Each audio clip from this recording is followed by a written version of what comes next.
Eh ben oui, c'est reparti pour une nouvelle aventure. Aventure survie en forêt, mais prolongée ce coup-ci. Qu'est-ce que j'entends par prolonger? C'est que je vais tenter avec un minimum d'équipement de durer le plus longtemps possible, jusqu'à concurrence de 7 jours. Sur place, j'ai pas vraiment grand-chose avec moi. Dans le fond, je me suis basé sur les règlements de l'émission Alone pour avoir des barèmes. Et puis, je pars comme ça, solo, avec des équipements de sécurité tels que mon VFI, mon embarcation, une balise de détresse et ce qu'il faut pour recharger mon équipement vidéo afin de vous fournir des images, bien sûr. Mais outre mes vêtements, je n'ai que 10 articles, seulement 10 articles pour pouvoir survivre et je n'ai pas de nourriture. Alors, je vais devoir compter sur mes compétences, sur mon expérience, pour pouvoir m'en nourrir durant ces quelques jours. En ce moment, il fait beau. On est au mois de novembre. La particularité du mois de novembre, c'est qu'il peut faire 15 degrés ou moins 15 degrés. Il peut tomber de la pluie, tomber de la neige. C'est vraiment embêtant. Aujourd'hui, il fait beau, il fait soleil. Par contre, c'est très venteux. Je suis dans une baie en ce moment. Et le mois de novembre me permet aussi de pouvoir, en toute légalité, donc avec les permis nécessaires, de pouvoir chasser le petit gibier et aussi de pêcher le brochet. Car le brochet, c'est possible de le pêcher jusqu'à la fin novembre dans mon secteur. Donc, je peux pêcher, je peux trapper, je peux chasser. On va voir ce que ça va donner avec mes 10 items, bien entendu, que je vais vous partager tout à l'heure. Alors, je me rends dans ma zone survie. Et puis, je vous partage en images tout ce que je fais durant ces quelques jours. Ça va ressembler à ça. Restez avec moi. Bon, ben, me voici arrivé à destination. C'est probablement ici que je vais passer quelques jours. Je vous montre le sud. Le vent rentre du sud aujourd'hui, directement dans la baie où est-ce que je suis. Donc, je vais être exposé au vent, mais en contrepartie, il y a beaucoup de matière combustible. Le terrain est plutôt plat, avec des roches, avec de la glaise de l'autre côté là-bas, avec un petit promontoire où je pourrais peut-être pêcher juste ici. Il y a une rivière en face, de l'autre côté là-bas. Donc, pour ce qui est de la pêche, ben, je pense que ça va plus bien. Je vais installer probablement mon campement dos au vent sur cette partie. Tout à l'heure, je vous parlais que j'avais apporté avec moi 10 items. Je vous les partage, ces 10 items. Premièrement, j'ai juste là ma bâche. Ma bâche chlorophylle, sac de couchage, du cordage. J'ai le droit à 80 mètres de corde, donc j'ai ça dans ce petit sac-là. Ici, j'ai mon contenant pour porter mon eau à ébullition. C'est pas énorme, à peu près 2,5 litres. Par contre, je peux m'en servir de four. Je peux me servir du couvercle comme poêle. Et naturellement, je peux mettre de la braise par-dessus. Braiser, super beau produit. Donc, je vais pouvoir porter mon eau à ébullition avec ça. Ensuite de ça, pour allumer mon feu, j'ai un Fire Steel. Donc, ça fait déjà 5 éléments. J'en ai 3 autres juste ici pour être capable de me nourrir. Alors, j'ai ma poignée de pêche juste là. J'ai du fil de laiton pour être capable de poser des collets pour éventuellement pogner un petit peu de... frapper un peu de petit gibier. J'ai mon arc avec 9 flèches. Qu'est-ce qui reste comme espace? 2 items seulement. Et de ces 2 items, c'est ce qui m'embêtait le plus. Alors, j'en ai apporté 5 dans le but de faire un tri dans la première journée. J'étais trop embêté à savoir vraiment qu'est-ce que j'allais prendre. Donc, c'est aujourd'hui la journée fatidique où est-ce que je vais en éliminer 3. Qu'est-ce que j'ai? Ma hache d'abattage, ta force. J'ai maillot ici, ma machette. J'ai une scie pliante. J'ai un couteau, le fjord que Joël Tremblay m'avait fait, avec une lame de 6 pouces. Et puis ici, j'ai un multitool Letterman. Donc, c'est après cette journée que je vais en éliminer 3 pour rester avec les 2 derniers items pour compléter le tout. Donc, c'est un bel emplacement, c'est super beau, mais très très venteux aujourd'hui. C'est pas nécessairement chaud malgré le fait qu'il annonçait quand même chaud. Naturellement, le refroidissement aérien agit. Donc, avec l'énergie que j'ai, sans nourriture, ce qui presse le plus, c'est de monter mon campement, donc c'est de faire les grosses tâches. Je vais installer ma bâche juste ici, qui va faire face au dos, au vent, et puis dos au vent, et puis je vais m'installer là-dessous, passer la nuit. Puis là, ça devient une course énergétique pour la chaleur. Côté vestimentaire, ben, j'ai pas vraiment de problème avec ça. Je suis habillé en chlorophylle, la tête aux pieds. Donc, j'ai pas de tracas au niveau frisson quelconque. Par contre, c'est au niveau alimentation que, suite à mon installation, que je vais devoir me fouiller le fessier pour pouvoir m'alimenter. Suivez les amis. Bon, ben, je fais le point. Je viens de finir mon abri. J'ai mis beaucoup trop de temps à le réaliser. Avec le vent qui souffle en ce moment, c'est beau, mais j'ai dépensé beaucoup d'énergie pour faire mon installation à combattre le vent. Mais je vais vraiment être à l'abri avec ma bâche chlorophylle. C'est vraiment wow. Et comme je le disais, dans l'ordre des priorités des choses, je vais devoir m'abreuver. Là, j'ai vraiment très soif. Alors, ce qui va compter, c'est faire mon herbe de feu, allumer mon feu, et porter de l'eau à ébullition pour pouvoir m'hydrater. Je ne pensais pas que j'allais passer autant de temps là-dessus et que ça allait être aussi énergivore. Alors, c'est ça pour l'instant. Il me reste 3 heures d'ensoleillement, de clarté. En ce moment-ci de l'année, j'ai 10 heures de clarté pour 14 heures d'obscurité.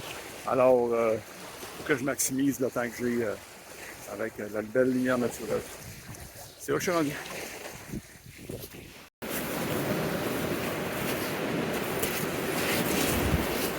Ok, je suis rendu à allumer mon feu. Je me suis fait un adoub de broussailles et de lichen qui semble bien sec.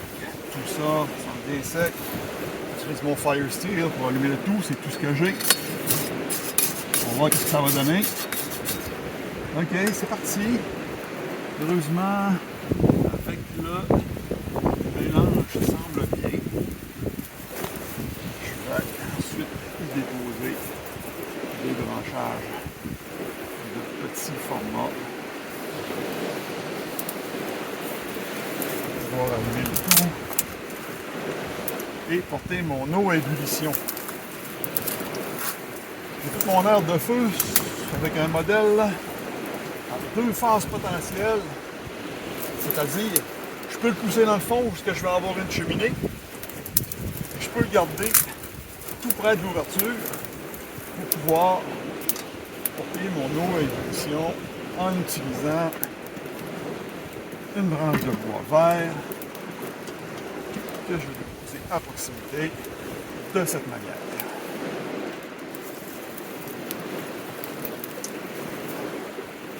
Ce qui va s'en suivre, je n'aurai qu'à pousser la braise vers le fond par la suite pour que la fumée s'y échappe, tout en isolant le tout avec de l'argile pour éviter justement les retours de fumée comme on peut le voir.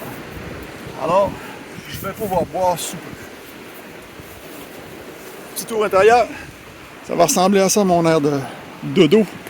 Donc c'est confortable, c'est à l'abri du vent avec mon air de feu. Je suis en train de perdre mon ensoleillement. Alors je vais me dépêcher de finaliser mon air de feu, au moins de l'avancer. On voit qu'il y a beaucoup d'argile ici. C'est là que je viens m'alimenter pour être capable de boucher les trous. C'est super beau. Artistiquement parlant, l'argile est wow. Donc, il faut que je prenne les galettes qui sont disponibles, qui veulent bien s'arracher. Vraiment désolé pour les images tout croche.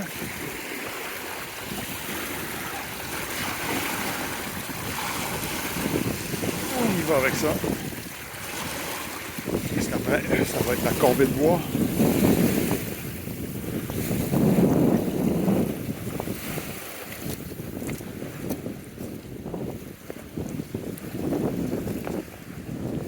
Donc, c'est un jour numéro 1 assez mouvementé.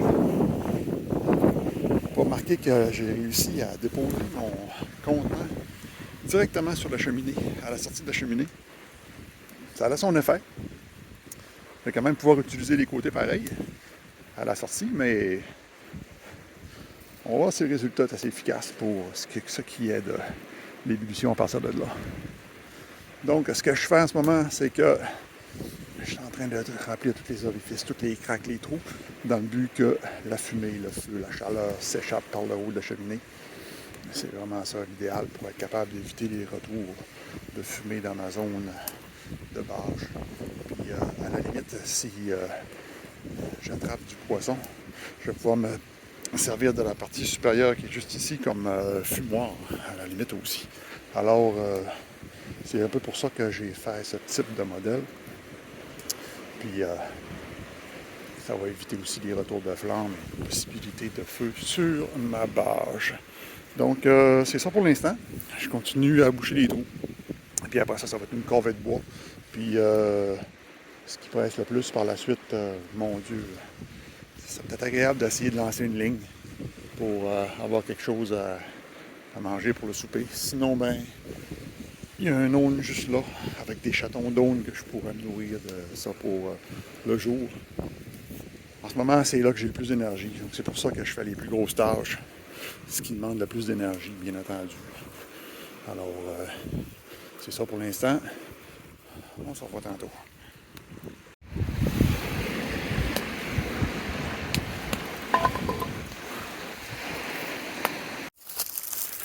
Toujours un s'achève. Je viens d'entrer dans le bois pour voir ce qu'il y avait de particulier. Je suis tombé dans un bûcher. Donc, je vais voir s'il y a quelque chose à découvrir dans ce coin-là. Sinon, au niveau alimentation, à part les chatons d'aune, j'ai trouvé des quatre-temps passés date que je vais manger. C'est clair que oui. Donc, je mange tout ce qui est possible pour moi. Je vous reviens tout à l'heure avec mon choix des outils de coupe. Donc, je vais en tasser 3 pour en garder seulement 2. Ça ressemble à ça pour l'instant. Je finis mon exploration parce que là, il ne reste plus qu'une heure de clarté. Il y a vraiment beaucoup de traces d'orignaux où est-ce que je suis. Et avant de retourner au camp, ben, je vais me cueillir des chatons d'aune crispés. Si jamais j'attrape un poisson, au moins, je vais avoir du poivre des dunes à mettre dessus pour épicer le tout. Alors, je me fais une petite réserve. Ça ne peut qu'être bon. Le vent se calme, enfin. Ça va faire du bien, ça. Et voilà, les 2 gagnants. Et ce dont je me libère. Ouais, c'est sûr que dans mon idéal, j'aurais tout gardé. Parce que dans le fond, avec la hache, je peux fendre. Par contre, je peux couper les arbres aussi. Mais la scie est vraiment économe d'énergie. Puis, c'est sûr que le multitool, je pourrais aiguiser la hache avec. Peut-être dans un autre temps où est-ce que je devrais casser la glace pour arriver jusqu'à l'eau pour pouvoir pêcher ou encore récolter de l'eau, ça aurait bien fait la hache. C'est ainsi de l'année, peut-être moins. Ça, c'est l'outil polyvalent aussi, pratiquement autant que le multitool, mais dans le fond, j'y vais avec ce que je suis habitué et ce qui est économique d'énergie, et toujours au niveau de la polyvalence, donc avec la machette de la Forge Malmstrom Maillot ici. C'est léger, ça coupe, rasoir, je vais être capable d'éviscérer n'importe quelle bête ou encore n'importe quel poisson. Puis comme je le disais, la hache, pas la hache, mais la scie est extrêmement légère, qui fait en sorte que, eh bien, ça économise l'énergie, c'est facile à transporter, c'est compact. Alors, c'est ce que je vais faire. Donc, je profite des derniers moments de clarté pour pouvoir finaliser mon campement. Et ma zone où est-ce que je vais dormir. Je vais bénéficier d'une belle lune remplie aux 2/3, juste là. Donc, je vais avoir une belle clarté lunaire ce soir. Puis, ça ressemble à ça pour l'instant. Je vous reviens sûrement tantôt. Je suis encore en train de faire bouillir de l'eau. J'ai trouvé aussi un seau de plastique fendu. Donc, ça n'est pas vraiment utile pour moi. Par contre, j'ai trouvé aussi 2 bûches juste là. Ben, une bûche que j'ai fendue en 2. Dans le boîtier étanche qui est juste là, ça se trouve à être tout mon équipement de sécurité. Donc, ma balise de détresse, mes équipements de recharge, ainsi que j'ai une trousse de premiers soins à l'intérieur de ça. Donc, ça va me servir de siège pour l'instant. Puis j'ai trouvé ici une bouteille de Gatorade vide. Donc je vais pouvoir mettre mon eau bouillie à l'intérieur. Il ne contient que 500 ml par contre. Je l'ai bien nettoyé. Puis ça va faire ma petite gourde. Ça va vraiment bien faire. Et voilà.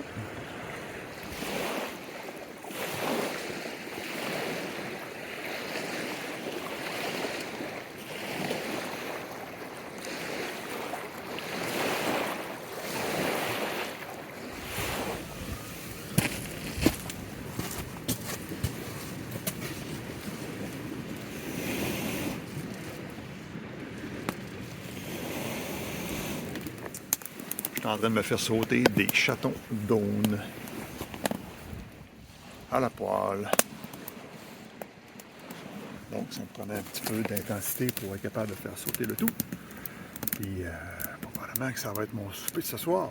C'est sûr que je peux récidiver en quantité, mais ça ressemble à ça pour l'instant. Sinon, je m'hydrate, puis je me repose. Je suis rendu là.